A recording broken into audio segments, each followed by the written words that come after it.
amazing landscape. I'm from Germany. It's the first time I visited here, and it's awesome.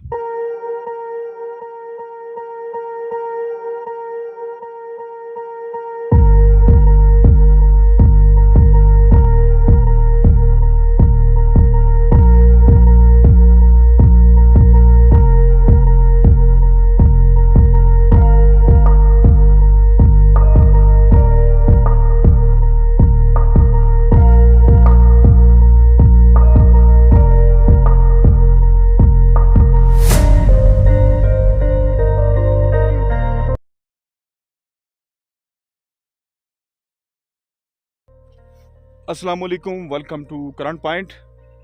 दोस्तों, इस वक्त मैं मौजूद हूँ ब्याल कैंप में और ब्याल कैंप से जर्मन व्यू पॉइंट के लिए मैं अपना ट्रैक स्टार्ट कर चुका हूँ। अभी आज तारीख़ है 30 मई और सुबह के 8 बजे हैं, सॉरी 8:30। 6 बजे मैं निकला था फेरी मेडोज से ब्याल कैंप। आधा घंटा मैंने यहाँ पे स्टे किया, थोड़ी इसको एक्सप्लोर किया और 8:30 बजे यहाँ से मैं निकल चुका हूँ जर्मन व्यू पॉइंट के लिए। ये सामने आपको जो व्यू नज़र आ रहा होगा, ये नांगा पर्वत का व्यू है जिसको किलर माउंटेन कहा जाता है। अच्छा, नॉर्मली जी फेरी मेडोज़ और इस तरह के जो नॉर्दर्न एरियाज़ हैं ये 15 जून के बाद ओपन होते हैं, लेकिन इस बार थोड़ी सी गर्मी ज़्यादा पड़ी है या ग्लेशियर थोड़े जल्दी पिघले हैं, रास्ते जल्दी खुल गए हैं। तो रास्ते तो खुल गए लेकिन इस वक्त अभी उस तरह की रश नहीं है।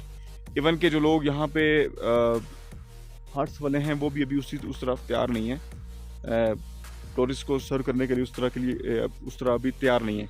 लेकिन यहाँ पे ब्याल कैंप में मैंने देखा कि कुछ 50 लोगों का एक ग्रुप आया हुआ था जिन्होंने रात को भी इधर स्टे किया और वो नाश्ता कर रहे थे। तो चलो जी, हम अपना ट्रैक जो है वो स्टार्ट कर रहे हैं जर्मन व्यू पॉइंट के लिए। यहाँ से एक मुकामी शख्स था, उससे मेरी बात हुई तो उसने 1 घंटे का टाइम बताया कि 1 घंटा लगेगा, लेकिन जहाँ तक मुझे लग रहा है कि वो सामने जो पहाड़ी है मेरे ख्याल से वो पहाड़ी चढ़नी पड़ेगी। तो अगर पहाड़ी चढ़नी पड़ेगी तो फिर तो घंटा नहीं लगेगा, फिर मेरे लिए 2 घंटे चाहिए, क्योंकि सीधा जितना चलना हो मैं बड़ा आराम से चल लेता हूँ, बड़ा तेज़ चल लेता हूँ, लेकिन जहाँ पे पहाड़ी चढ़नी पड़े वहाँ पे मेरी टांगें काम जाती हैं जी। तो चलें जी, ट्रैक स्टार्ट करते हैं।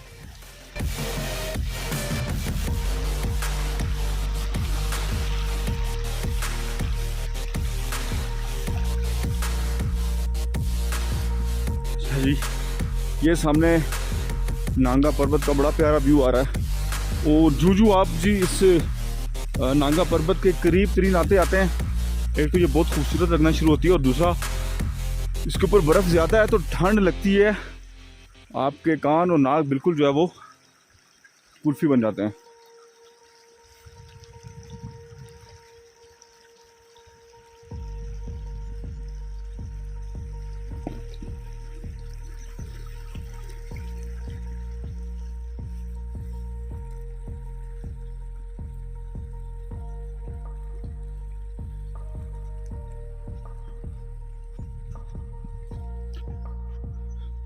अच्छा जी, हट्स इधर भी बने हुए हैं, लेकिन ये मुझे लगता है पुराने बने हैं, ये काफ़ी बसीदा हो चुके हैं। तो इस वक्त जी मैं जर्मन व्यू पॉइंट के लिए बिल्कुल अकेला ट्रैवल कर रहा हूँ, दूर दूर तक कोई बंदा नहीं है। और उसने मुझे रास्ता बताया था कि ये रास्ता जाता है, मैं इस पर चल पड़ा हूँ।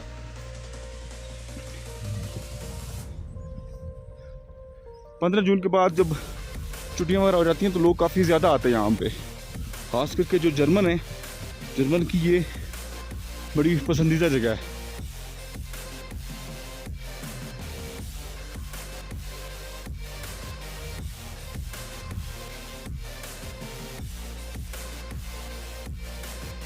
यहाँ से वापसी के बाद मैं पूरी कोशिश करूँगा कि उस शख्स को पकड़ूँ जिसने इसको सर किया था और बंदा उनसे गपशप करे, उनसे पूछूंगा हमने कैसे सर किया इसको। फ्रंट से तो इसको कोई भी सर नहीं कर पाया, बैक से सर किया, लेकिन फिर भी फेरी मेडोज़ को पूरी नांगा पर्वत को सर करने का मतलब ये है कि वो जो पहाड़ी की आखिरी जो नुक्कर है वहां तक बंदा गया होगा। तो बड़ी हैरानकुन बात है। और जहाँ तक मुझे लगता है कि जो कहते हैं कि इसको फ्रंट से सर नहीं किया जा सकता, इसको बैक से सर करते हैं। और मेरे ख्याल से वो जो द्यामर वाली साइड है वहाँ से फिर सर करते हैं इसको। बहुत खूबसूरत मंजर है। हाँ, देखने सुनने में फ़र्क होता है। कैमरे की आंख और असल आंख से देखने में ज़मीन और आसमान का फ़र्क है जी। तो फ्रंट कैमरे से दिखा रहा हूँ, बिल्कुल खामोशी है, पुरसकून और कुछ परिंदों की आवाज़ें यहाँ पे आ रही। लेकिन अच्छी ये होती है कि जहाँ पे लोगों की रसाई थोड़ी मुश्किल होती है, तो वहाँ पे सबसे अच्छी चीज़ होती है कि वहाँ पे कचरा वगैरह नहीं होता। अब आप हैं तो ब्याल कैंप से लेके जर्मन व्यू पॉइंट तक, जहाँ जहाँ तक मैं आया हूँ, अभी तक मुझे कोई रैपर नज़र नहीं आया। जहाँ पे लोगों की रसाई मुश्किल होती है वहाँ पे नेचर वैसे की वैसी रहती है, ख़राब नहीं होती।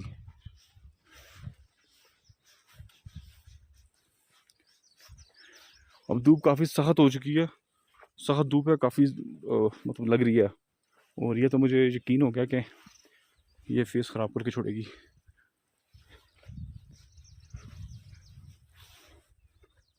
ये जी अब थोड़ा सा जो ट्रैक मुझे लग रहा है, थोड़ा सा ट्रैक जो है वो गड़बड़ करने लगा मेरे साथ। लेकिन नांगा पर्वत का इतना खूबसूरत व्यू शायद ही कभी नज़र आए, क्योंकि बिल्कुल बादल नहीं है इसके ऊपर, बिल्कुल बादल नहीं है। ये ज़्यादातर जो है ये बादलों ने इसको गिरा हुआ होता है। रात को हालांकि अच्छी खासी बारिश हुई है और इस पहाड़ों पे अच्छी खासी बर्फ़ भी हुई है, लेकिन अभी मौसम ठीक हो चुका है, धूप सख्त लग रही है।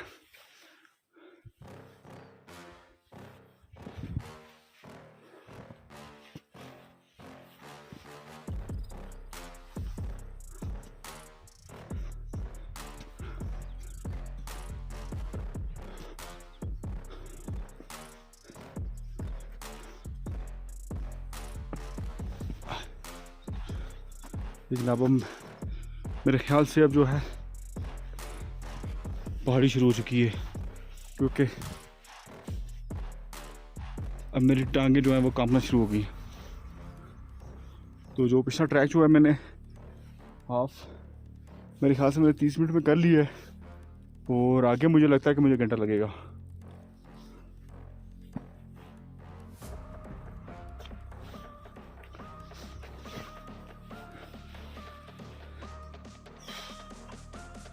अच्छा, ब्याल कैंप से 40 मिनट की मैंने हाइकिंग की है।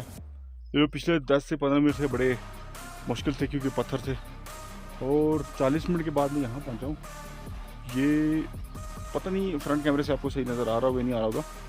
और ये पहाड़ी जो है, अब ये नहीं पता कि ये जो पहाड़ी है इसके ऊपर जर्मन व्यू पॉइंट है। तो यहाँ से मुझे लेफ़्ट जाना है। यहाँ से लेफ़्ट जाना है तो फिर तो ठीक है, लेकिन अगर ये पहाड़ी चढ़नी पड़ेगी तो बड़ा रोला है। लेकिन 40 मिनट हुए मुझे, और जहाँ तक मुझे लगता है कि अगर मुझे वो पहाड़ी ना चढ़नी पड़ी तो 20 मिनट ही लगेंगे।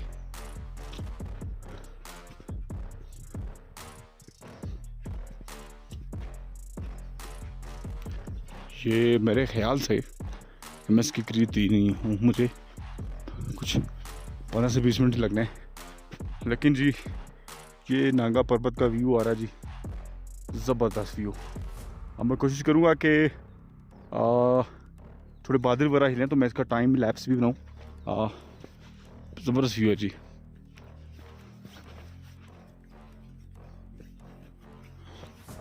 हाँ, क्या हो सकता है जर्मन व्यू पॉइंट पे कुछ लोग वगैरह पहुँचे हूँ, क्योंकि कुछ रास्ते में कुछ लोग आगे हुए थे मेरे से।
amazing landscape. I'm from Germany. It's the first time I visited here, and it's awesome.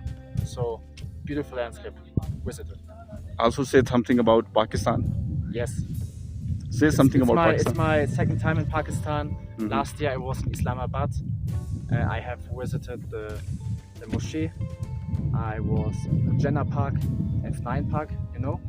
I know. Yes, and I was in Rawalpindi, in this bazaar, and this is traditional in Pakistan. So, and their food is very good. So, visit Pakistan. Thank you. अच्छा जी, तकरीबन ब्याल camp से तकरीबन मुझे 1 घंटा लगा है। यहाँ पे ये है जी नांगा पर्वत व्यू पॉइंट। अच्छा, जो जर्मन व्यू पॉइंट है वो ये ऊपर है, ये इस पहाड़ी के ऊपर है। तो मैंने फ़ैसला किया कि मैं वहाँ नहीं जाऊँगा। उसकी वजह यह है कि मोबाइल की बैटरी बड़ी कम रह गई है, क्योंकि यहाँ पे ठंड बड़ी ज़्यादा है, तो मोबाइल एकदम आपकी बैटरी जो है वो गिरा देता है। तो थोड़ा सा मैं जल्दी आपको इस जगह के बारे में बताऊंगा। ये जो रास्ता है, ये रास्ता जा रहा है जहाँ से मैं आया हूँ। ये रास्ता जाता है बेस कैंप की तरफ। ठीक है, अभी कुछ फॉरनर यहाँ से गुजरे हैं जो गए इसके बेस कैंप की तरफ। 2.5 से 3 घंटे यहाँ से बेस कैंप में लगते हैं। वो घोड़े पे गए, तो मैं तो नहीं जा सकता वहाँ पे। अच्छा, ये पॉइंट है, ये आपको नज़र आएगा, ये इस पत्थर के साथ। यहाँ पे एक हट्स बना हुआ है। यहाँ पे आपको चाय वगैरह मिल जाती है, चिप्स वगैरह मिल जाती है, बिस्कुट वगैरह मिल जाते हैं। एक्सपेंसिव ज़रूर हैं, लेकिन मिल जाते हैं। ये सामने आपको नांगा पर्वत नज़र आ रही होगी। अभी यहाँ पे थोड़ा सा बादलों ने इसको घेर लिया है।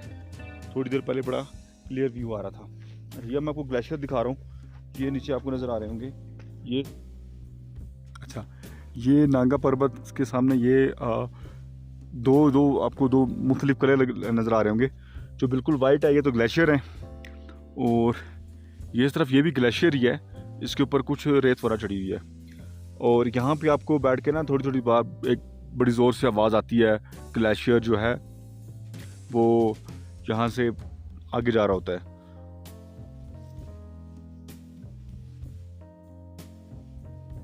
ये यहाँ से जब ऊपर से ग्लेशियर आता है और यहाँ से इन ग्लेशियर के नीचे से पानी गुजर रहा होता है। जब धूप पड़ती है तो ये जब ऐसा लैंड स्लाइडिंग नहीं होती, इस तरह से हल्की स्लाइडिंग होती है यहाँ पे। ये काफ़ी आगे तक जो है। अच्छा, इसको सर करने के जो हैं वो ये 3 पॉइंट्स हैं। एक ये है जिसको रायकोट वाला रास्ता है, यहाँ जिस रास्ते से हम आए। दूसरा जो है वो अस्तोर और देवसाई वाली साइड से है, रुपल साइड उसको बोलते हैं। थर्ड जो है वो चरदास से 0 पॉइंट की तरफ से है। अच्छा, कभी भी किसी ने इसको यहाँ से ये जो बेस कैंप है यहाँ से किसी ने इसको कभी सर नहीं किया, और 2007 से मेरे ख्याल से इस पे बैन भी लगा हुआ है कि आप यहाँ पे नहीं जा सकते। जिसने भी इसको सर किया है वो इसकी बैक साइड पे जो दियामर वाली साइड है वहाँ से इसको सर किया गया है। 80s में ये डिस्कवर हुई थी, जर्मन ने इसको डिस्कवर किया था, और 90s में ये फर्स्ट टाइम जो है ये इसको समिट किया गया था।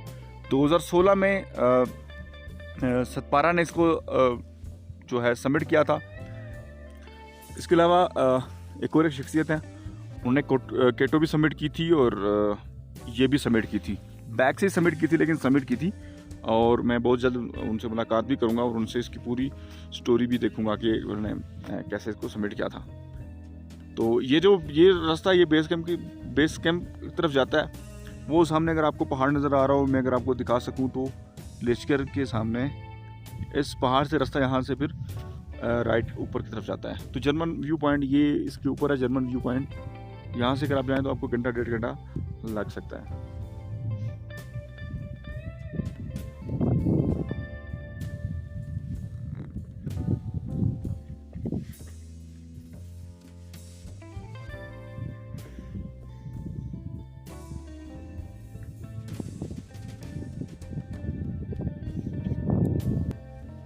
अच्छा जी, वीडियो को एंड तक देखने का बहुत शुक्रिया। बहुत जल्द मिलते हैं एक नए व्लॉग के साथ। तब तक के लिए अल्लाह हाफिज़।